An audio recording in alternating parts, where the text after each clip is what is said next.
안녕하세요. 저는 결혼 10년 차 40대 초반 여자입니다. 최근에 제가 몰랐던 엄청난 사실들을 알게 돼서 사연을 신청하게 되었습니다. 두 눈으로 보고도 믿어지지가 않아 현재 엄청난 충격을 받은 상태입니다. 그리고 문제는 이 사실을 저 혼자만 알게 됐다는 거예요. 형님은 저에게 손이 발이 되도록 빌면서 조용히 넘어가길 원했지만 그러기에는 이미 너무 큰 사실을 알게 돼서 그건 힘들 것 같다는 말을 한 뒤 현장에서 뛰쳐나왔어요. 지금도 머릿속이 정리가 되지 않았고 벌써 3일의 시간이 흘러버렸는데 더 길어지면 안 될 것 같아 고민하다가 컴퓨터 앞에 앉게 되었습니다. 40대 중반인 형님이 4년 전에 아이를 출산한 적이 있었어요. 형님네의 셋째로 태어난 아이는 온 가족의 사랑을 한 몸에 받았었죠. 그런데 병원 일이 너무 바쁘던 형님은 몸이 어느 정도 회복이 되고 나서 바로 병원 일을 해야만 했어요. 자택에서 근무를 하고 있던 저는 자연스럽게 형님의 아이를 돌봐주게 되었지만 아이를 워낙 좋아했었기 때문에 크게 문제되는 건 없었습니다. 형님이 병원 일을 마치고 퇴근하면 데리고 가는 시기였는데 항상 저에게 고마워했었어요. 가족이라면 당연히 도와줘야 된다고 생각했던 저는 좋은 마음으로 형님의 아이를 제 친딸처럼 보살펴 주었죠. 이런 생활을 한 지 어느덧 4년의 시간이 훌쩍 지나가 버렸는데 어느 날부터인가 형님이 저를 대하는 태도가 좀 불편하게 다가왔어요. 잠깐 같이 외출을 하게 되는 일들이 생겼을 때 저를 애봐주는 보모 아줌마처럼 여긴다는 게 기분이 별로 좋지 않았습니다. 그래서 잠깐 카페에 들어가 쉴 때 고민하다가 속마음을 털어놓은 적이 있었지만 형님은 제가 편해서 그런 거라며 크게 신경 쓰지 않는 듯 보였습니다. 동서, 왜 이렇게 예민해? 우리가 서로 알고 지낸 지 벌써 10년이야. 그리고 동서가 내 아이 돌봐준 지 4년이고 나보다 동서가 우리 딸에 대해 더 잘 알고 있으니까 부탁을 한 거였는데 그런 것들이 신경에 거슬렸었어? 예민하게 받아들일 필요 없어. 남도 아니고 가족이잖아. 워낙 서로 편하니까 그렇게 얘기할 수도 있는 거지. 그렇다고 마트 직원분이 물어본 것도 아닌데 저를 아이 돌봐주는 보모 아줌마라고 먼저 얘기하는 건 좀 아니지 않아요? 제가 한가해서 형님의 아이를 돌봐주는 건 아니잖아요. 금전적인 도움을 받은 것도 아닌데 보모 아줌마라고 하면서 종 다루듯 행동하는 말투와 지시는 좀 자제해줬으면 좋겠어요. 남들이 저를 뭐라고 생각하겠어요. 형님이 워낙 바쁘고 사정이 안 좋아서 도와주는 거지. 저는 보모로 들어온 게 아니에요. 형님 부모님들은 해외에 계시고 어머님은 건강이 안 좋으시니까 저한테 부탁했을 때 거절을 하지 않았던 건데 그런 식으로 생각하셨다면 더 이상 제 시간 써가면서 아이를 돌봐주기에는 힘들 것 같아요. 동서, 오늘따라 왜 이렇게 예민해? 나는 평소와 다르지 않는데 무슨 안 좋은 일이라도 있었던 거야? 내가 돈을 좀 주면 마음이 풀릴 것 같아? 형님은 제가 돈 때문에 그런다고 생각했는지 계좌번호 불러주면 매달 아이를 돌봐준 거에 대해 값을 지불하겠다며 저를 더 이상한 사람 취급하고 있었습니다.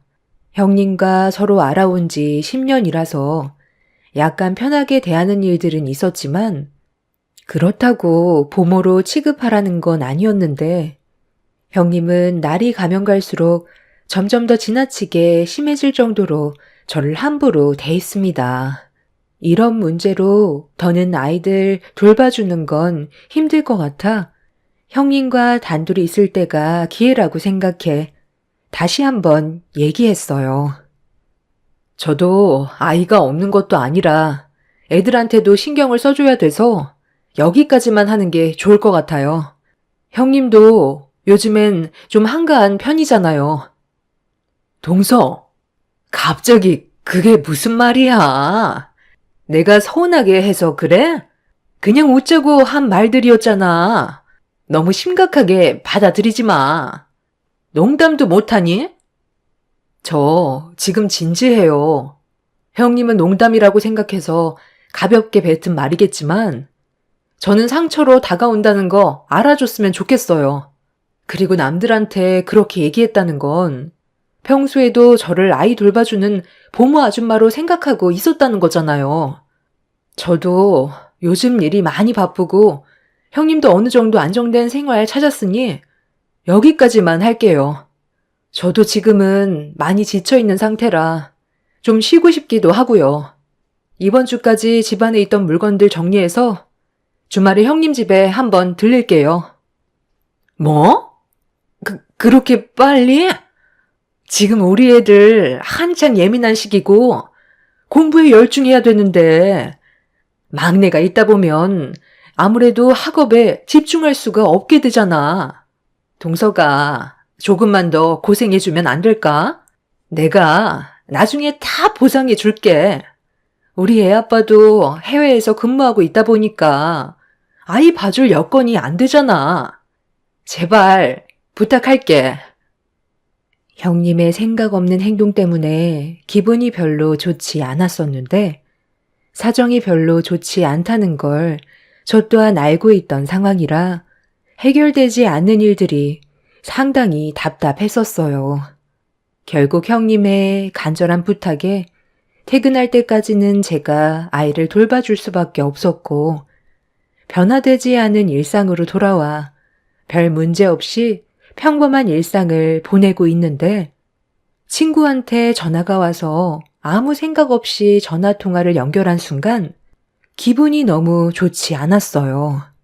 그날 친구가 형님이 일하는 병원을 방문했고 감기 몸살 때문에 진료를 받은 뒤 처방전이 나와서 카운터로 걸어가고 있는데 진료실에서 나온 형님이 의사 동료와 걸어 나오면서 제 얘기를 하는 것 같아 유심히 듣고 있다가 충격적인 말을 듣게 돼서 병원에 나오자마자 저에게 전화를 걸었던 거였어요. 그리고 형님이 동료 의사와 나눴던 대화를 친구를 통해 듣게 된 저는 기분이 너무 좋지 않았어요. 친구는 형님이 의사 동료와 커피 한잔하며 나누는 대화 내용을 전부 녹음해뒀는지 저에게 파일 하나를 전송했는데 재생 버튼을 누른 순간 주저앉아 버렸습니다. 내가 동서를 너무 오냐오냐 해준 것 같아. 자기가 애 봐준다고 얼마 전에 나한테 눈을 부라리는데 진짜 내 앞에 있던 물컵을 그 면상에 뿌려버리고 싶었다니까. 애만 아니었어도 그냥 한 대 지어박는 건데 초등학교만 입학해봐. 그동안 참고 있었던 거 한꺼번에 터트릴 거야. 집에서 몇 푼 벌지도 못하는 블로그 일 같은 거 하는데 돈이 안 되니까 일부러 저러는 것 같아. 자기 고생하는데 돈 한 푼 안 줬다고 이제 지가 좀 열나는 거지. 너도 저번에 인사했었지? 얼굴이 아주 못돼 처먹었잖아. 아, 그러게. 얼굴에 심술이 아주 가득하더라. 그런데 아이는 잘 돌봐주는 것 같아? 너 몰래 해코지 같은 거 하는 건 아니겠지? 괜히 너한테 받은 스트레스 아이한테 풀면 어떡해? 요즘 그런 일들 정말 많잖아. 가뜩이나 자기 자식이 아닌데 좋은 마음으로 돌봐주겠어? 그냥 집에 돌보미 한 분 들이면 어때? 아휴, 해코지하면 절대 가만 안 두지. 그리고 내가 왜 돌보미를 집으로 안 부르는데 우리 집안에 비싼 금품들도 많이 있고 남이 내 물건 건드리는 거 싫거든. 내가 애 봐주는 보모 아줌마라고 한마디 한 게 그게 그렇게 잘못된 거야? 애 봐주니까 그렇게 얘기한 건데 자기 딴엔 기분이 나빴다고 더는 애를 안 봐주겠다며 다시 데려가라고 했을 때 그때 너도 같이 얼굴 표정을 봤어야 돼. 가뜩이나 계획에도 없던 아이가 생겨서 스트레스가 말이 아닌데 동서까지 설치니 아주 죽을 맛이야. 솔직히 돈도 충분히 줄 수 있는데 꼴랑 아이 몇 시간 봐주는 거 가지고 가족끼리 무슨 돈이야? 지 애들 보면서 설렁설렁 보는 것 같던데 그냥 나중에 한꺼번에 보상해 준다 했어. 온몸이 부들부들 떨렸고 저를 그동안 어떻게 생각하고 있었는지 충분히 알게 된 저는 조용히 넘어갈 수 없었어요. 친구가 이 사실을 알고도 그냥 지나갔다면 저는 멍청이처럼 아무것도 모른 채 당하고만 있었을 테고 나중에 더 큰 상처로 돌아올 뻔 했었습니다. 제 시간 할애하면서 좋은 마음으로 도와준 거였는데 형님은 정말 저를 부모로 생각하고 있었다는 거에 너무 화가 치밀었어요. 이건 정말 아닌 것 같아 퇴근한 남편한테 사실을 알리고 형님이 대화했던 녹음 내용까지 전부 들려주게 되자 기분이 상당히 안 좋아진 남편은 주말에 시댁에 모였을 때 뒤늦게 온 형님한테 아이를 품에 안겨 주었습니다. 형수님 아이니까 앞으로 형수님이 알아서 하세요. 저희는 더 이상 돌봐주지 못할 것 같아요. 어떻게 고마워하기는커녕 오히려 남들한테 험담을 하고 다닐 수 있어요? 어머, 서방님, 그게 무슨 말이에요? 저는 전혀 알아듣지 못하겠는데요. 저희 이제 막 아버님 댁에 들어왔어요. 상황 파악을 할 수 있게 설명부터 해줘야죠. 형님, 정말 그렇게 안 봤는데 저를 그동안 어떻게 생각하고 있었는지 전부 다 알게 됐거든요. 가족이라면서 남들 앞에서 저를 깎아내리는 말을 하면 어떡해요? 그게 무슨 말이야? 내가 동서를 왜 깎아내려? 뭔가 오해가 있는 것 같은데 그동안 내가 동서한테 못한 적 있었어?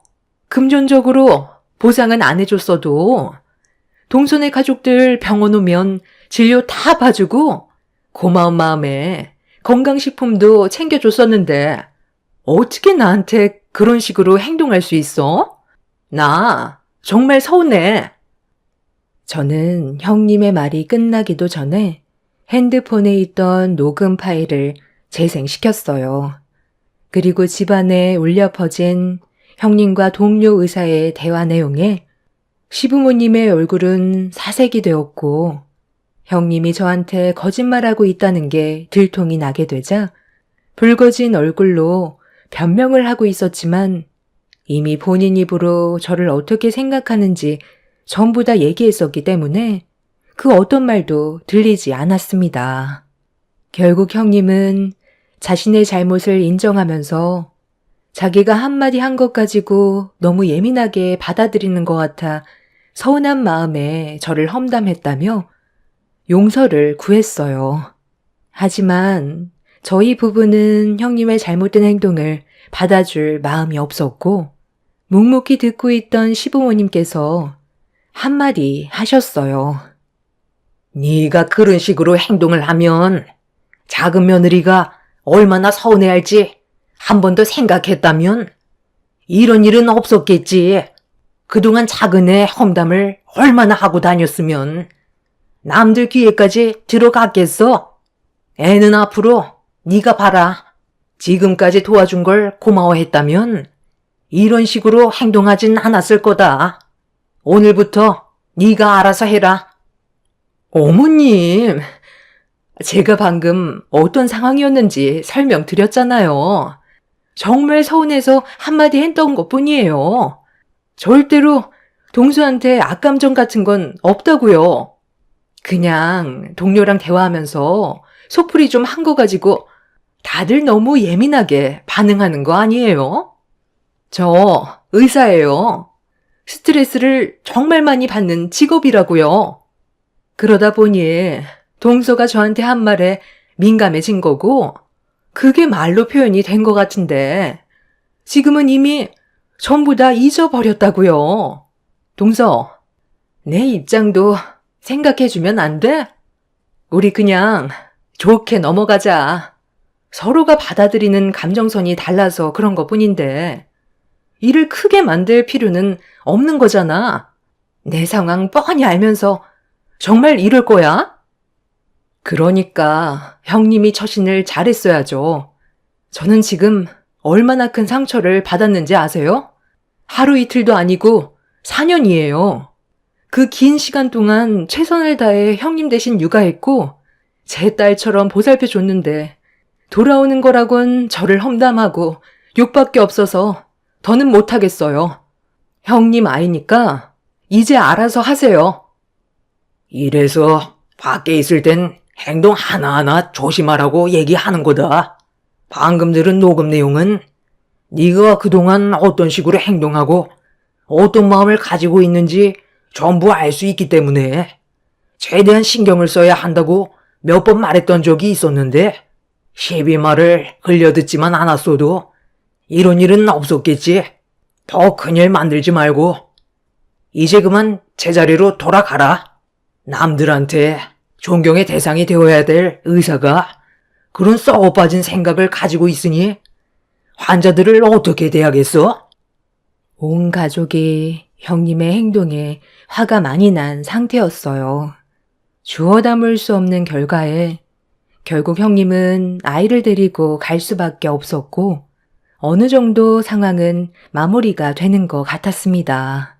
그렇게 한 달 정도 조용하게 지내고 있는데 형님한테 전화 한 통이 왔어요. 급하게 출장을 가게 될 일이 생겨서 저녁에나 올 것 같다며 아이를 돌봐주던 돌보미 아줌마가 건강상 문제로 그날 나오지 않았다며 병원을 빨리 가봐야 하는데 움직이지 못하고 있다면서 저에게 부탁을 해왔어요.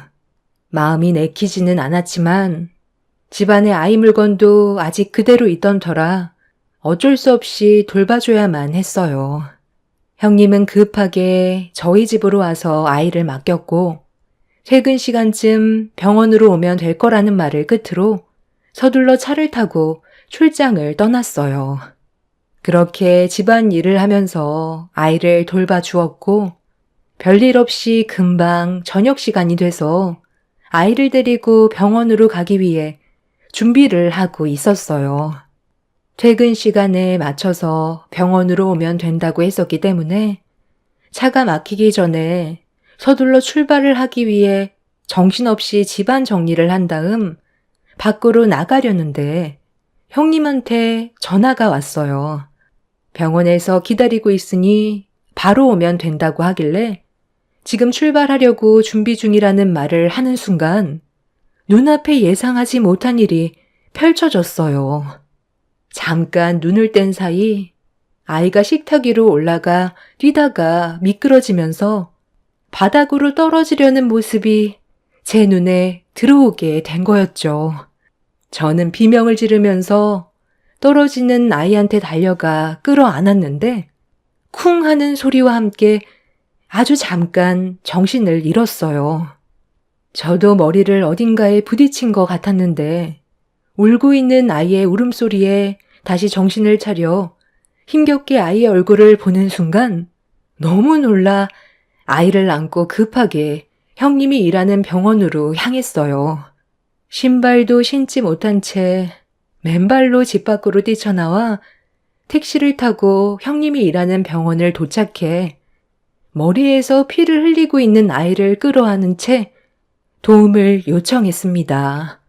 이 소식을 듣게 된 형님은 제가 있는 곳으로 급하게 뛰어나와 아이의 얼굴을 보며 경악을 했고 급하게 치료실로 들어갔어요. 너무 놀란 상태라 정신이 하나도 없었는데 형님은 아이 하나 제대로 돌보지 못했다며 제 뺨에 손을 사정없이 올려쳤습니다.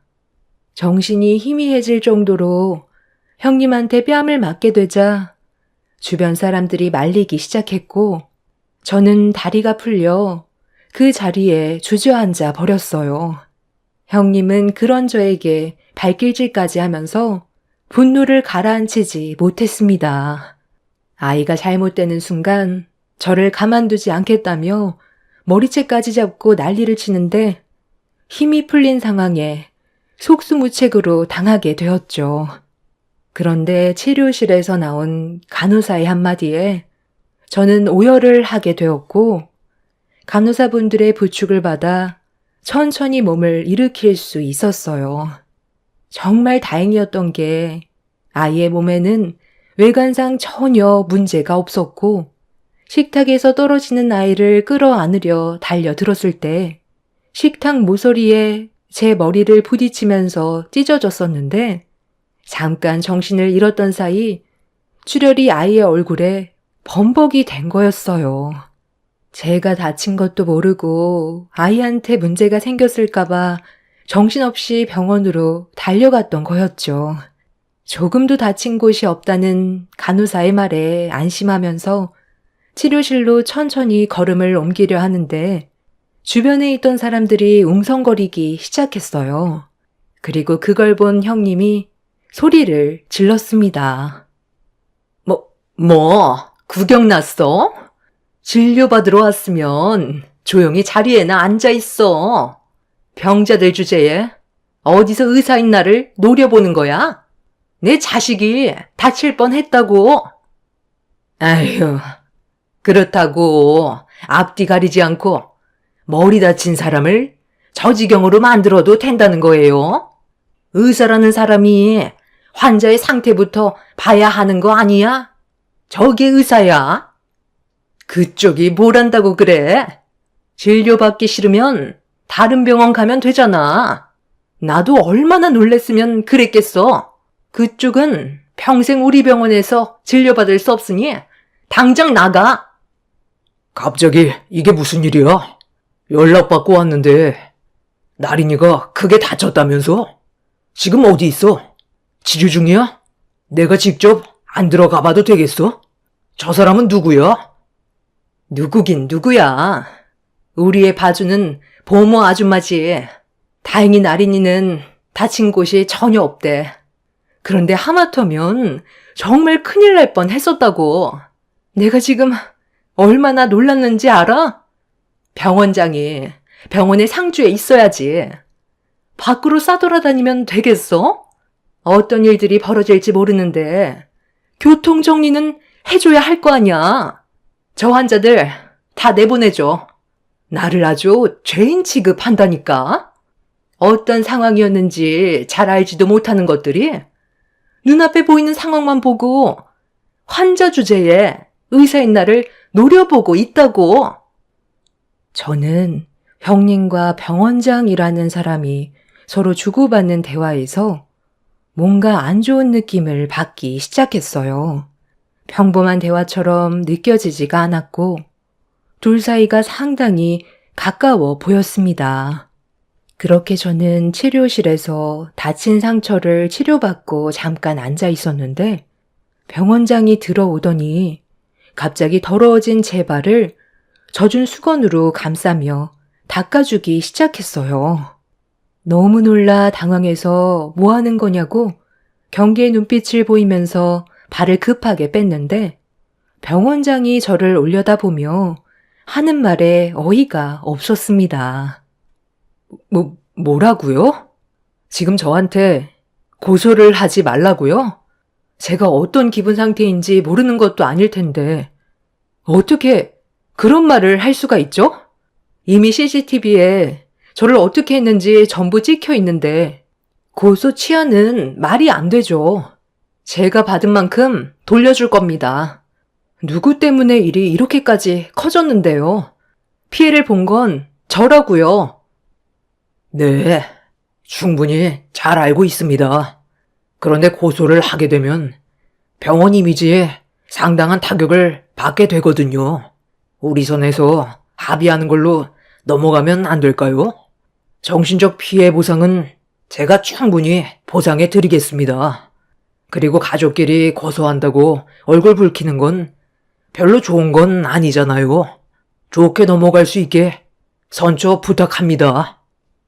뭘 그렇게까지 해? 동서가 애를 똑바로 안 봤기 때문에 일이 이렇게까지 된 거잖아. 애만 똑바로 봤어도 이런 일은 벌어지지 않았다고. 내 입장에서도 생각을 해줘야지. 애 얼굴이 피로 범벅이 되어 있었는데 내가 안 놀랐겠어? 당연히 오해할 만한 상황이었잖아. 쓸데없이 일 크게 만들지 말고 조용히 넘어가. 가만히 좀 있어. 지금 내가 대화하는 거 안 보여? 상황 정리를 하려는데 왜 끼어드는 거야? 괜히 이 문제로 일이 더 커지면 당신이 책임질 거야? 병원장의 목소리가 치료실에서 크게 울려 퍼지자 기세등등했던 형님은 병원장의 한마디에 설설 기기 시작했어요. 그런데 그 순간 아이를 안고 있던 간호사가 치료실에 들어와 아이가 너무 보챈다면서 내려놓았는데 아이가 향한 곳은 형님도 저도 아닌 병원장 품이었어요. 그리고 형님의 아이가 뱉은 한마디에 엄청난 충격을 받았고 병원장은 당황해서 급하게 아이를 형님의 품에 맡겼습니다. 아이는 계속 병원장에게 안아달라며 손짓을 하면서 아빠라고 불렀고 그 광경을 모두 목격한 저는 상황 파악을 하고 있는데 형님이 갑자기 저에게 좀 전과는 전혀 다른 모습으로 지금의 사태를 정리하려 쉬지 않고 말을 이어나갔습니다. 내가 다 설명할게. 이게 지금 어떻게 된 거냐면 동서가 생각하는 그런 거 절대 아니야. 병원에 몇 번 데리고 왔었는데 그때마다 잘해주니까 아빠라고 부른 거야. 절대 오해하지 않았으면 좋겠어. 쟤는 갑자기 왜 안 하던 짓을 하고 그래? 여긴 내가 알아서 할 테니까 그만 신경 꺼. 나리나, 너 엄마한테 안 올 거야? 얘가 왜 오늘따라 엄마를 힘들게 만들어? 병원장님한테 떨어지라니까. 너 집에 들어가서 혼 좀 나야 되겠다. 해외에서 힘들게 일하고 있는 아빠가 이런 말 들으면 얼마나 서운하겠니? 이따가 영상 통화해 줄 테니까 이제 병원장님 그만 붙잡고 엄마한테 와. 너 정말 말 안 들을 거야? 혼 좀 나봐야 되겠어? 애가 가기 싫다잖아요. 지금 형님이 하는 행동 자체가 의심스러운데요? 애가 좋다는데 그냥 놔두면 되지. 왜 식은땀까지 흘리는데요? 지금 제가 상상하고 있는 그런 거 아니죠? 고소 진행하다가 다른 일이 터지게 될까봐 그걸 숨기려고 그러는 거 아니에요? 형님이 지금 제 앞에서 보이는 행동들은 누가 봐도 바람 피우다가 애가 생겼는데 그 애가 아주버님의 아이가 아니라는 게 밝혀지기 싫어서 변명하는 걸로밖에 안 보여요. 그게 아니라면 말까지 더듬고 식은땀을 흘릴 필요가 없죠. 내가 우리 그이 놔두고 정신 나갔니? 무슨 바람이야? 내 인생에 바람은 절대 없다고. 동서 지금 머리를 심하게 다친 것 같은데 좀 쉬다가 들어가는 게 좋겠다. 그만해. 어차피 한번 의심 사게 된 거 뒷조사하면 이미 전부 다 알게 된다고. 우리 사이에서 나온 아이 맞잖아. 나도 이렇게 떳떳하지 못한 아빠로 지내는 거 이제 지긋지긋해. 언제까지 이렇게 살아야 되는 건데? 내 딸 이름 한번 제대로 불러볼 수 없는 이런 상황들이 얼마나 힘들었는지 알아? 우리 몰래 유전자 검사하면 다 알게 될 텐데 거짓말은 더 큰 화를 불러일으키게 된다고. 저희들 진심으로 사랑하고 있습니다. 벌써 관계해 온 지 상당히 오래됐고 우리 나린이 떳떳하게 키우고 싶네요. 저희가 최대한 조용히 해결할 테니 일단 일을 크게 만들지 않았으면 좋겠습니다. 이 사람 가족들이 저희 둘의 관계를 모르는 게 좋지 않겠어요? 이 사람도 그걸 원하고 있어요. 아이들의 미래에 심각한 문제가 생길 것 같아 저희도 최대한 조심하고 있는 중입니다. 이 사람 정말 진심으로 사랑하고 있어. 지금 내 두 가정을 전부 무너뜨리고 싶지 않아. 만약 하나만 정리를 해야 된다면 내가 직접 얘기해서 갈라설 테니까 동서는 지금 이 사실에 대해 눈 감아줬으면 좋겠어. 나 때문에 우리 아이들이 상처받지 않았으면 좋겠어. 그리고 해외에서 일하고 있는 그 사람 또한 마찬가지야. 괜히 이 문제로 인해 사고라도 나면 안 되잖아. 나중에 국내로 복귀할 때 내가 그때 정리할게. 동서도 우리 애들 인생 망치는 거 원하지 않잖아. 어차피 이혼하게 되면 다 알게 될 텐데 지금 모른다고 해서 달라질 게 있을 것 같아요?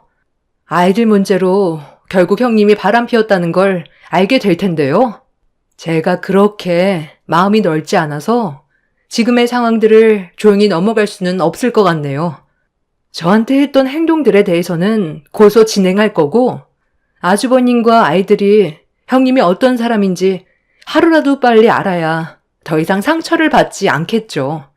저도 지금 화가 머리끝까지 올라온 거 참고 있는 중이에요. 어떻게 이런 사실을 숨기고 저한테 아이를 4년 동안 봐달라고 할 수 있어요? 둘 다 절대 용서하지 않을 거고 제가 받은 피해에 대해 법적 고소 진행할 거니 각오 단단히들 하세요. 저는 지끈거리는 머리를 부여잡으면서 힘겹게 자리에서 일어나 치료실에서 나가려는데 형님은 제 손목을 잡더니 그동안 미안했다면서 아이들이 받게 될 상처 다시 한 번만 생각해 달라면서 눈물을 보였습니다. 저는 그 모습을 보는데 분노가 치밀었고 형님의 잘못된 행동 하나로 온 가족이 상처를 받게 될 걸 생각하니 더는 용서할 수가 없었어요. 이미 이성을 잃어버린 저는 치료실 옆에 있던 목발을 들어 형님한테 사정없이 휘둘렀고 미안하다면서 주저앉은 형님은 넙죽 엎드려 손이 발이 되도록 빌었습니다. 그렇게 한바탕 난리가 난 이후 바로 가족 모두에게 알리려 했지만 차마 입이 떨어지지 않았어요.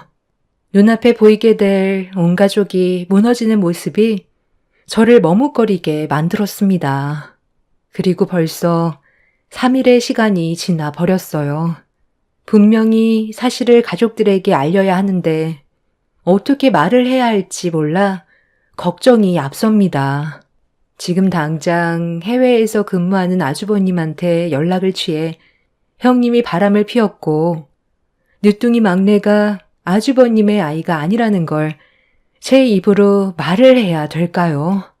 아니면 형님이 말을 할 때까지 기다려야 할까요? 그리고 병원장이 그동안 이 모든 사실을 비밀로 유지하면서 저에게 모든 걸 떠넘긴 거에 대해 죄송하다며 아이를 4년 동안 대신 맡아준 값으로 3억의 보상금을 건네주어서 가지고는 있는데 기분이 별로 좋지는 않네요. 일단 먼저 제가 형님에게 받은 정신적 신체적 피해에 대해서는 고소를 진행할 생각입니다. 그리고 3억의 돈은 차후에 생각해 보려고요. 남편도 이 부분에 대해서는 용서하고 싶지 않다곤 하지만 형님이 바람 피웠다는 사실과 3억의 보상금에 대해 전혀 모르고 있어요. 여러분들께서는 해외에서 근무하고 있는 아주버님한테 하루라도 빨리 알려주는 게 답이라고 생각하시나요? 내년이면 고등학생이 될 아이들이 자기 엄마가 바람을 피웠고 셋째 아이가 다른 남자의 아이라는 사실을 알게 된다면 엄청난 충격을 받게 될 텐데 제가 먼저 움직이는 게 맞는 건지 모르겠어요. 인생 경험이 많으신 분들께서 이 상황을 어떻게 처신하면 좋을지 의견 부탁드리겠습니다. 머릿속이 너무 복잡하고 잠 한숨 못 자고 있네요. 살다 살다 이런 경우는 처음이라 너무 답답합니다. 제 사연 들어주신 분들 감사합니다. 안녕하세요. 저는 결혼한 지 얼마 되지 않아 이혼을 할 수밖에 없었던 34살 여자입니다. 처음 남편과 결혼했을 때 양가 집안의 축복을 받으며 행복한 신혼생활을 즐기고 있었어요. 그저 평범하게 살고 싶은 마음밖엔 없었는데 어느 순간부터 남편의 몸에 문제가 생겼는지 불편해하길래 병원에 가보도록 몇 번이나 얘기했지만 그 기간이 하필 남편 진급에 중요했던 시기라 일적으로 바쁘게 움직일 수밖에 없어서 시간이 나지 않았어요. 급한 불만 끈 뒤 여유가 생겼을 때 병원을 찾기로 결정하게 되었죠.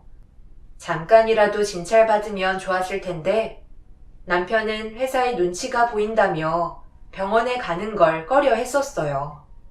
계속해서 고통스러워하는 걸 진통제 하나로 버티고 있는 게 걱정이 돼서 시모가 전화를 하셨을 때 남편의 건강이 좋지 않은 것 같다고 얘기했었습니다.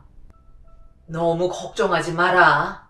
걔가 원래 어렸을 적부터 몸이 좀 약했었는데 최근에 일이 많이 바쁘다며 면역력이 조금이라도 떨어지면 꼭 그렇게 비실거리더라고. 건강을 챙길 수 있는 음식들을 먹이면 좋을 거다. 내가 항상 걔한테 운동 좀 하라고 몇 번이나 얘기했었는데 들으려 하지도 않아. 그러니까 네가 옆에서 잘 좀 챙겨주도록 해라. 그래도 병원에 한 번이라도 가보는 게 좋지 않을까요? 요즘 들어 안색이 너무 안 좋아졌어요. 이러다 큰일이라도 날까봐 너무 걱정돼요. 매달 쓸 수 있는 월차가 있는데도 회사 일이 너무 바빠서 눈치 보인다고 사용하지도 않고 있어요. 정국이 걔가 어렸을 적부터 고집이 워낙 강해서 말을 잘 듣지 않아. 그래도 여태까지 알아서 잘 해결해 갔으니 너무 걱정 말거라. 이번 주말에 너 혼자 내려올 거지? 정국이가 좋아하는 반찬들 좀 만들어 놨으니까 일찍 서둘러 와라. 시모는 남편의 건강 상태에 대해 크게 걱정하지 않으셨어요. 어렸을 적부터 다른 애들보다 몸이 약했다며 아예 제 말은 흘려 들으셨습니다. 저도 그렇고 남편도 바쁘게 일에 치여 살아가고 있는데 남편이 야근 일을 마치고 집에 들어온 날 몸도 많이 안 좋아 보였지만 툭 건들면 쓰러질 것처럼 보여 아무리 일도 중요하지만 사람이 우선이기 때문에 다음날 당장 병원부터 가봐야 할 것 같다고 강하게 얘기했어요. 남편은 일주일 정도면 바쁜 일은 정리될 것 같다고 참아내려 하길래 결국 답답한 마음에 화를 내고 말았습니다. 점심시간이라도 병원에서 잠깐 진찰 받아볼 수 있는 거 아니냐고 물어봤어요. 요즘 점심시간도 아까워서 밥도 컵라면으로 때울 만큼 바쁜데 내가 빠지면 다른 직원들이 피해를 보잖아. 나만 이렇게 느끼는 거 아닐 거 아니야. 당신 회사 사람들은 뭐라고 그러는데? 다들 아무렇지도 않아 보인대? 아니면 알면서도 그냥 모른 척하고 있는 거야? 지금 몰골이 얼마나 어두워 보이는데 어떻게 회사는 이익만 생각하는 거지? 금방 끝나. 일주일 정도면 숨 돌릴 만한 시간이 생긴다니까. 그리고 내가 예전부터 몸이 약했었잖아. 바쁜 시기가 오면 꼭 그러더라고. 이번 일 끝나고 푹 쉬면 또 예전처럼 돌아와. 그러니까 너무 걱정하지 말고 엄마한테 이런 일로 전화 좀 하지 마. 내가 전화 안 하게 생겼어? 어머님도 당신이 어렸을 적부터 몸이 약했었다며 대수롭지 않게 생각하시더라고. 그렇게 몸에 대해 무관심했다가 나중에 정말 후회하는 일이 생길지 모른다니까. 내가 오죽했으면 이렇게까지 얘기하겠어? 남편은 제가 하는 말이 잔소리처럼 들렸는지 더 이상 대화하고 싶지 않다는 표정을 보이면서 방으로 들어가 버렸어요. 그리곤 기절할 것처럼 쓰러져 잠이 들어 버렸습니다. 씻을 힘도 없으면서 일주일의 시간을 어떻게 버티려고 하는 건지 앞이 막막해 보였어요. 그런데 다음날 매일 불안에 떨며 걱정했던 일이 눈앞에 펼쳐지게 되었고 떨리는 손을 부여잡으며 곧바로 119에 도움을 요청하게 되었네요. 남편이 회사에 출근할 시간이면 아무리 몸이 힘들어도 칼같이 일어났었는데 그날은 옆에서 불러도 깊은 잠에 빠져 있길래 조심스럽게 흔들어 깨웠는데 미동조차 하지 않고 움직이지 않길래 뭔가 느낌이 이상해서 몇 번이나 남편을 불렀지만 이미 쓰러져 버린 상태였습니다. 그렇게 응급실에 실려간 남편이 처음으로 정밀 검사를 받게 된 결과 의사의 충격적인 진단 결과에 경악을 하게 되었고 생각지도 못한 병명이라 아무 말도 할 수가 없었어요. 의사에게 몇 번이고 재차 되물으며 남편의 병명에 대해 부정하려 했지만 제 귀에 들어온 건 똑같은 대답뿐이었습니다. 그리고 이 소식을 듣곤 급하게 달려오신 시모는 수술 준비를 해야 되는 남편의 모습을 보고 그 자리에 주저앉아 오열하고 마셨네요. 남편에게는 시간이 많지 않았기 때문에 곧바로 수술실로 들어가게 되었고 시모는 저에게 정확하게 어떤 일이 벌어지고 있는지 물어보셨어요. 제일 먼저 확인되는 게 복마감이라고 얘기하는데 문제는 복부에서 시작되는 암보다 다른 곳에서 암이 시작되어 복막으로 전이가 되는 사례가 더 많다고 오랜 기간 암투병 생활을 해야 할지도 모른다고 얘기하셨어요. 심하면 말기까지도 봐야 한다고 하는데 그렇게 된다면 앞으로 살아갈 수 있는 시간이 많지 않다고 하네요. 어머님, 이제 저 사람 어떡해요? 일단 급한 불부터 꺼야 한다고 급하게 수술실에 들어가긴 했지만 꽤 오랜 시간 진통제로 병을 키워온 상태라 힘들 것 같다고 얘기했어요. 그러니까 내 아들이 지금 생사를 오고 가고 있다는 말이야? 암이라니? 몸은 약했지만 지금까지 잘 살아왔었다고? 그래서 제가 얘기했었잖아요. 그이가 몸이 좋지 않은 것 같다고요. 어머님도 제 말을 들으려 하지 않으셔서 그동안 얼마나 답답했는지 알아요? 어머님도 조금이라도 관심을 가져주셨다면 이런 일을 막았을 수도 있었겠죠. 지금 너 말은 내 탓이라는 거냐? 저놈이 애초부터 몸이 약했었는데 그걸 왜 나한테 덮어 씌우려 하는 거야? 제가 남편의 암 때문에 더 이상 회복이 불가능할까봐 걱정되는 마음에 힘들어서 하고 있는 얘기를 자기 탓으로 돌린다며 수술실 앞에서 화를 내고 계셨어요. 정말 어이가 없었고 시모가 너무 무관심하다고 생각했었어요. 시모의 집과 저희 집이 차 타고 30분 정도 되는 거리라서 조금만 신경 써주시면 저희 집에 오셔서 남편의 몸 상태를 확인해 볼 수 있으셨을 텐데 몸이 약하다는 한마디에 모든 걸 끝내버리신 시모가 솔직히 원망스러웠어요. 아무도 제 말을 들어주지 않더니 결국 이런 큰일이 터지고 나서야 시모는 전부 다 제 탓으로 돌리고 계셨죠.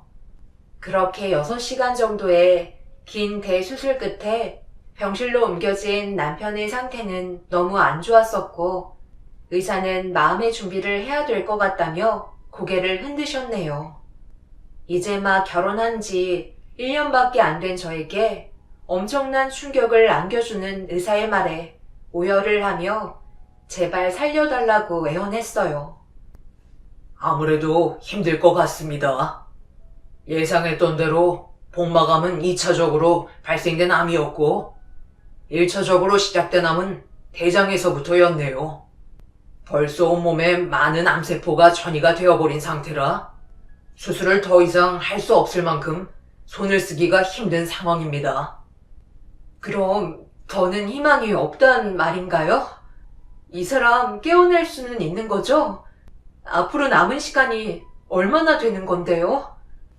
길어야 3달 봅니다. 그런데 이상한 건 이 정도로 암이 전이가 많이 되었다면 본인도 이상하다고 생각했을 텐데 병원을 찾아오지 않았다는 게 의사로서 납득이 되지 않네요. 일반 진통제로는 버티기도 힘이 들었을 텐데.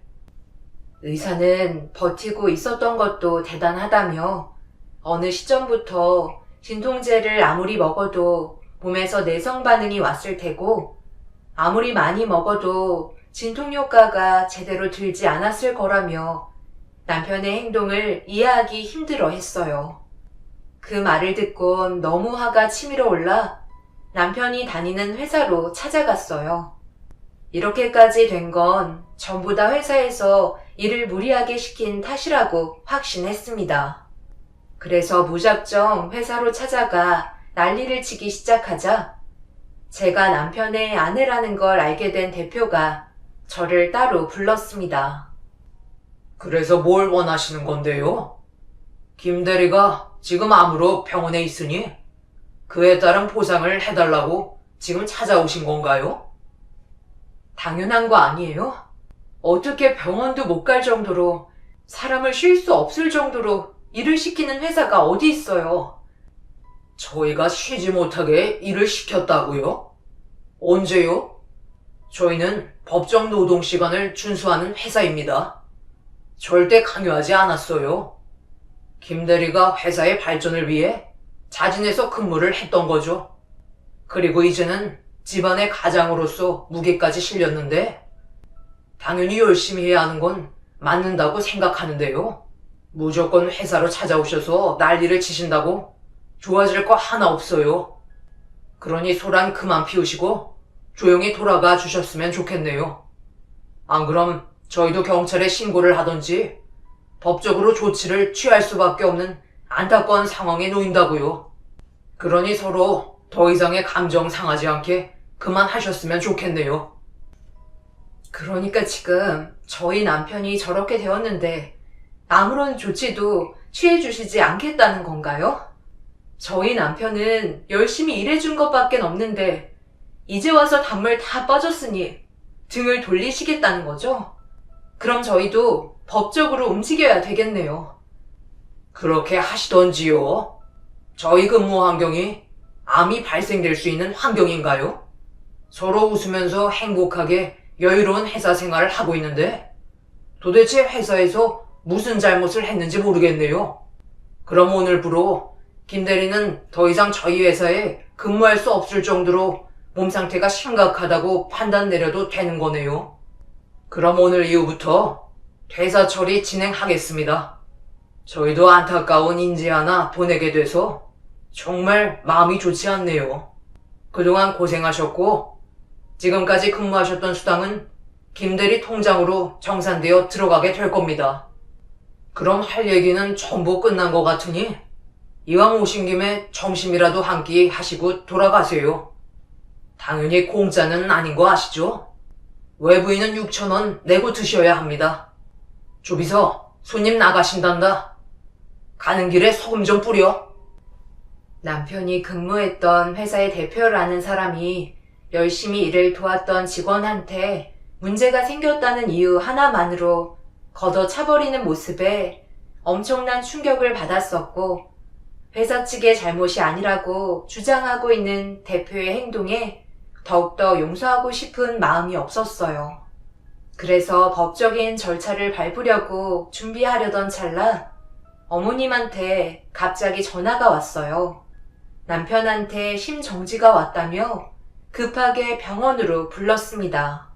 서둘러 병원에 도착해서 남편의 상태를 확인해 보니 다행히 위험한 상황은 넘긴 것 같아 한숨 돌리며 남편 옆에 앉아 몸 상태를 살펴주고 있는데 병실로 들어온 시모가 저를 밖으로 불렀고 조용한 곳에서 한마디 하셨습니다. 너 지금 얼마나 심각한 상황인지 몰라? 도대체 어디 갔다 온 거야? 내가 전화를 몇 통이나 했었는지 알아? 저 사람 회사에 다녀왔어요. 그동안 일을 너무 무리하게 시킨 탓에 몸에 문제가 온 거잖아요. 병원에 잠깐이라도 들렸다면 이런 일은 사전에 막을 수 있었다고요. 어머님은 저 사람이 이용만 당했는데 아무렇지도 않으세요? 그동안 부당한 대우를 받으면서 노동 착취를 당했으니 당연히 그에 따른 보상을 받아야죠. 어머님 아들이 뼈 빠지게 일만 하다가 저렇게 된 거라고요. 그래서 네가 내 아들이 다니던 회사에서 난리치고 뭘 해왔는데 돈이라도 두둑하게 받아라도 온 거니? 내가 봤을 때 아무것도 건지지 못한 채 빈손으로 돌아온 것 같은데 지금 시애미한테 큰 소리 치는 거야? 너는 뭐가 중요한지 몰라? 회사에 찾아가는 것보다 내 아들 옆자리를 지켜주는 게 우선 아니겠어? 이대로 못 깨어나면 네가 책임질 거야. 내가 너를 며느리로 받아주는 게 화근이었다. 우리 집안을 망하게 한 게 전부 다 너 탓이야. 가장의 무게가 얼마나 힘들고 스트레스로 올라왔으면 내 아들이 암에 걸리겠니? 그래도 결혼 한번 시켜보겠다고 허락해 줬더니만 내 아들을 이런 식으로 만들어? 시모는 갑자기 남편이 암에 걸려 병실에 누워있게 된 상황을 전부 다 제 탓으로 돌리셨고 자기 아들 살려내라며 오열을 하시더니 제 머리채를 잡으면서 당장 이혼하라고 이성을 잃은 상태로 돌발 행동을 보이셨어요. 옆에서 침묵을 지키고 계셨던 시부가 시모의 갑작스러운 행동에 급하게 다가와 말려주셨지만 이미 시모의 양손에는 제 머리카락이 한 움큼 빠져 있었네요.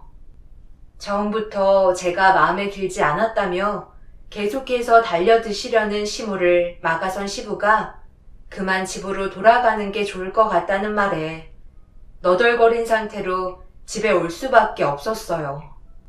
현관문을 열고 집 안에 들어서자마자 남편과 결혼하고 함께했던 추억들이 눈앞에 펼쳐졌고 도저히 신혼집에 머물러 있을 수가 없어 친정으로 돌아갈 수밖에 없었네요. 너무 정신이 없었던 터라 부모님께 이 사실을 친정에 도착하고 나서 설명을 드리게 되었고 부모님은 사이가 앞으로 길어야 3달 정도의 시간밖에 없다는 말을 듣게 된 순간 얼굴빛이 하얗게 변하셨어요. 엄마는 병원에 가봐야 하는 거 아니냐고 서둘러 짐을 챙기시길래 시부모님의 상황을 얘기한 뒤에 다음날 함께 병원을 방문하기로 했어요.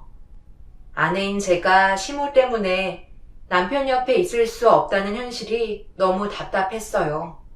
하지만 더 큰 불화를 막기 위해 일단 한 걸음 물러난 거였고 하루가 지나고 시모가 어느 정도 안정을 되찾으셨을 거라 생각해 저희 가족 모두 남편의 상태를 확인하기 위해 병원으로 향했습니다.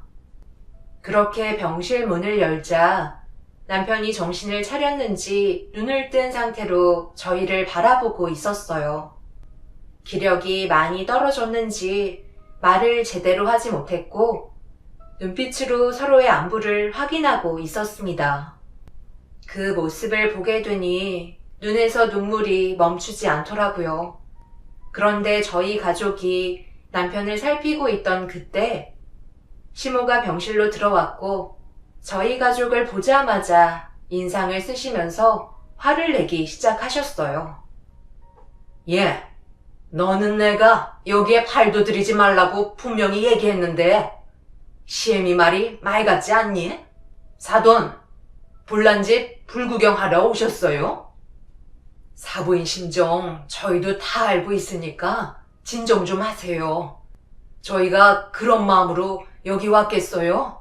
사위의 몸이 안 좋다는데 당연히 와봐야죠. 제 딸이 전날에 얼마나 많은 눈물을 흘렸는데요. 저도 지금 가슴이 찢어질 것처럼 괴롭습니다.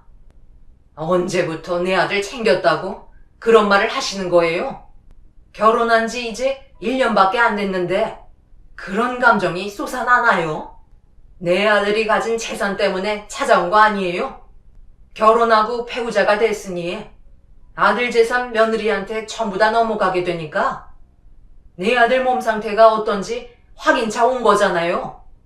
당신들 속셈 누가 모를 줄 알아? 나는 절대 그렇게 되는 걸 못 보니까 지금 당장 내 아들과 이혼 절차 바꿔라. 병수발 틀어주는 척 하면서 결국 원하는 건 돈이 목적 아니겠어? 내 말이 틀려? 어머님, 지금 저희 부모님 앞에서 무슨 말을 그렇게 하세요? 걱정돼서 찾아오신 분들한테 그런 막말을 하시면 속이 편하세요? 지금 이런 심각한 상황에 어머님은 돈 생각부터 하시는 거예요? 제발 그런 쓸데없는 생각 좀 하지 마세요. 시모는 저희 가족을 강제로 밀쳐내며 병실 밖으로 쫓아냈어요. 대화 자체가 통하지 않았고 말을 제대로 하지 못하는 남편은 이런 상황을 멀뚱히 쳐다만 보면서 슬퍼하는 눈빛을 저에게 보내고 있었습니다. 결국 그냥 이대로는 넘어갈 수 없을 것 같아 저도 시모를 강하게 밀치기 시작했고 처음으로 시모에게 화를 내며 분노하는 모습을 보여주고 말았어요. 갑자기 돌변해버린 제 모습을 보게 된 시모는 당황했는지 잠깐 주춤하셨다가 머리채를 잡기 위해 달려들으셨고 병실은 순식간에 아수라장이 되어버리고 말았습니다.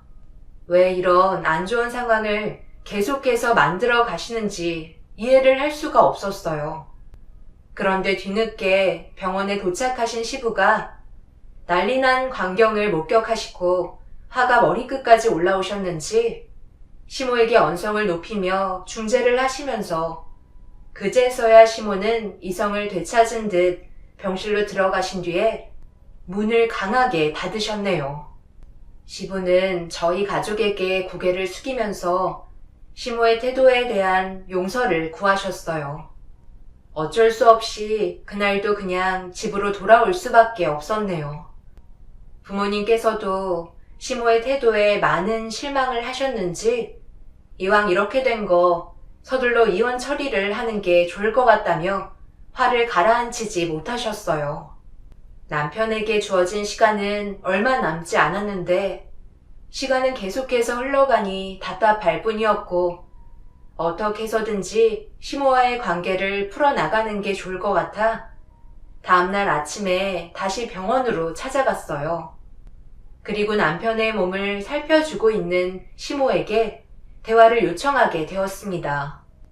제가 남편의 곁에 머물 수 있는 방법을 찾아야만 했어요.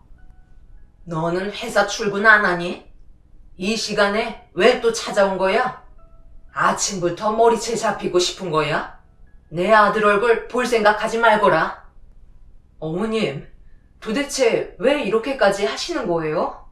제가 옆에서 도와드려야 어머님이 덜 힘드실 거 아니에요. 제발 마음 좀 풀어주세요.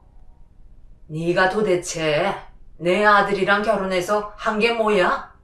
옆에서 애가 시름시름 거리는데 그걸 방치하고 있었으면서 이제 와서 마누라 행세하려는 거 누가 봐도 내 아들 재산 때문에 어떻게 해서든지 옆에 붙어 있으려는 거잖아. 어머님, 저 이 사람이랑 결혼한 배우자예요. 평생 함께하기로 약속했고 결혼 생활하는 기간 동안 최선을 다했다고요. 지금도 아내로서 남편 옆을 지켜주고 싶은 건데 그게 잘못됐다는 거예요? 저번에도 얘기했지만 돈 때문이 아니라고 설명드렸잖아요. 네가 그렇게 내 아들을 위하고 아직까지 사랑하고 있다면 이혼해라. 그리고 옆에서 평간을 해주면 되잖아. 왜? 그건 싫으니? 막상 그냥 굴러 들어오게 될 돈을 받을 수 없을 것 같으니까 망설여지는 거야? 너는 평생 내 아들 얼굴 못 볼 줄 알아. 시모는 남편이 세상을 떠나는 순간부터 장례식까지 이혼하지 않으면 얼굴을 안 보여줄 거라며 막무가내로 행동하셨어요. 시모가 원하는 건 전부 다 돈 때문이었고 남편이 가지고 있던 재산이 저에게 넘어올까봐 그게 싫었던 거라 이혼한다고 했어요. 솔직히 남편이 가지고 있던 재산 저보다 없었어요. 집도 남편 명의가 아니었고 서로 모은 돈으로 합친 거라 따지고 보면 가지고 있는 재산은 제가 훨씬 많았었죠. 그래서 원하시는 대로 이혼하겠다고 제 입에서 나오는 순간부터 남편의 얼굴을 확인할 수 있었습니다. 점점 더 심각해진 모습으로 저를 바라본 남편은 제 얼굴을 바라보며 미소를 띄었고 거친 숨을 반복해서 내쉬고 있었어요. 남편의 손을 잡고 한참 동안 눈물을 흘리고 있는데 시모가 제 앞에 서류 한 장을 툭 던져 놓았습니다. 성격 급한 시모는 이혼 서류를 준비해둔 상태였어요. 그리고 남편의 도장까지 전부 다 찍혀 있었습니다. 약속대로 저도 서류에 도장을 찍었고 남편의 재산에는 일절 손을 대지 않겠다는 각서에까지 사인을 하고 나서야 시모는 심적으로 안정을 찾으셨는지 더 이상 저를 건들지 않으셨네요. 어차피 몇 달 뒤면 세상을 떠날 남편인데 이혼을 왜 이렇게 급하게 서두르시는지 이해할 수가 없었어요. 남편도 이런 상황을 어느 정도 알고 있었는지 힘겹게 미안하다는 말을 입 밖으로 꺼내면서 하루라도 빨리 제 삶을 살았으면 좋겠다고 시모가 원하는 이혼을 허락했다는 말을 이어갔어요. 결국 시모가 원하는 대로 이혼 절차를 밟게 되었습니다. 그렇게 남편 옆에서 하루도 빠짐없이 곁을 지켜주던 도중 화장실에서 남편 몸을 닦아줄 수건을 적신 뒤 병실로 들어가려 하는데 시모가 누군가의 손을 잡고 주위를 살피면서 어디론가 거칠게 끌고 가셨어요. 사람이 많이 다니지 않는 특실 병동으로 올라가길래 무슨 상황인지 궁금해서 따라 올라가 보니 시모가 누군가와 대화를 이어나가기 시작했고 알 수 없는 말을 주고받기 시작했어요. 그리곤 엄청난 계획과 진실을 전부 들을 수 있었네요. 시키는 대로 이혼 절차 밟았다. 이제 기다리면 되는 거지? 우리 계획이 절대 밖으로 새어나가서는 안 된다고. 알았다니까요. 한 가지만 확실하게 해주세요. 저한테 약속하셨던 보험금 일부는 꼭 주셔야 한다고요. 내가 너랑 한 배를 탔는데 그거 하나 약속 못 지킬까봐? 걱정하지 마. 그런데 정말 안 걸리는 거야? 과거 친찰받은 내역 전부 다 확인할 수 있다며. 그때 암 판정받았던 진료 내역도 남아있을 거 아니야? 나는 네가 시키는 대로 했을 뿐이라고. 걱정하지 말라니까요. 어차피 세상 떠나면 우리가 조작했다는 거 누가 알겠어요? 제가 보험 설계자인데 누구보다 이 바닥은 잘 알고 있다고요. 오늘 상담건이 얼마나 많은데 여기에서 이럴 시간 없어요. 이혼 절차만 제대로 하셨다면 이제는 숙려 기간 안에 아드님께서 세상 떠나지 않게 기다리는 것밖엔 없다고요.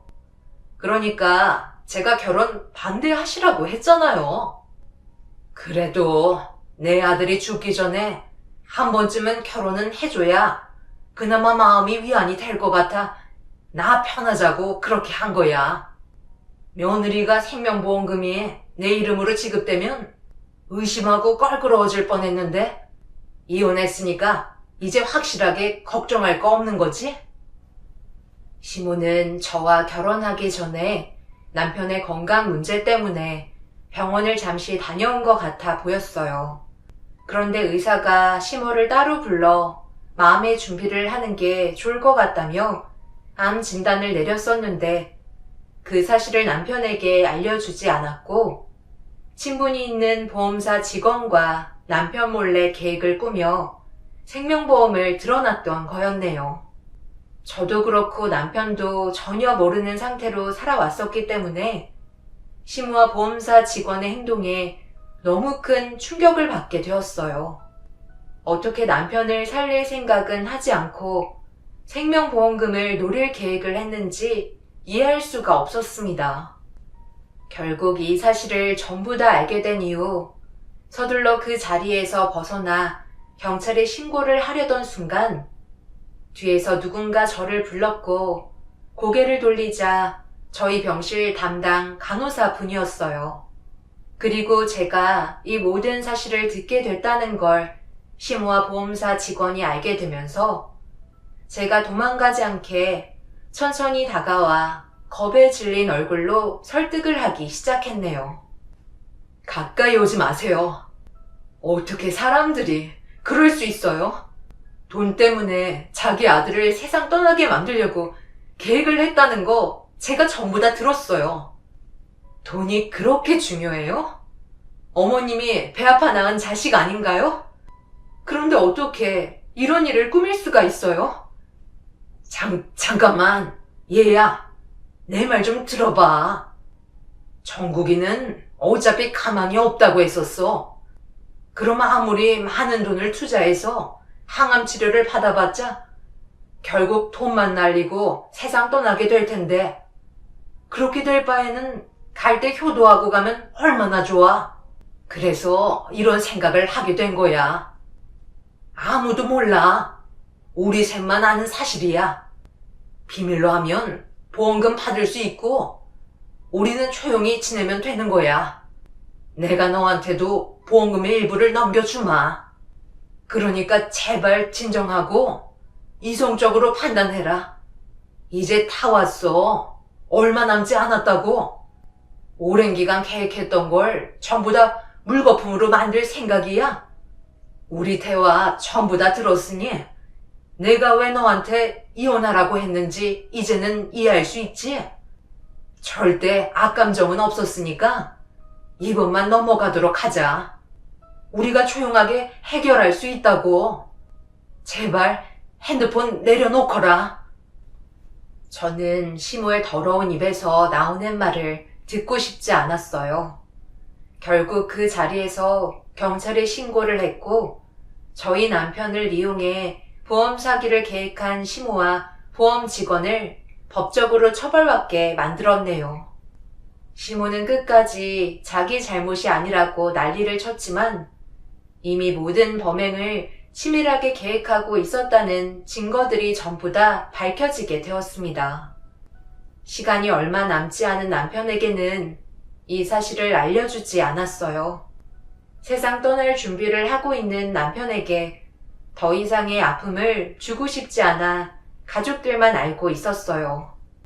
그렇게 남편은 세상을 떠나게 되었고 장례까지 전부 다 끝낸 뒤 남편과의 인연을 마무리할 수 있었네요. 시모는 계획적인 범행으로 징역형을 면하지 못했고 1년 6개월의 형을 받게 되었습니다. 자기 자식이 아파하는 모습을 옆에서 지켜보면서 시모는 보험금만 생각하고 있었다는 게 너무 소름이 돋고 끔찍했었어요.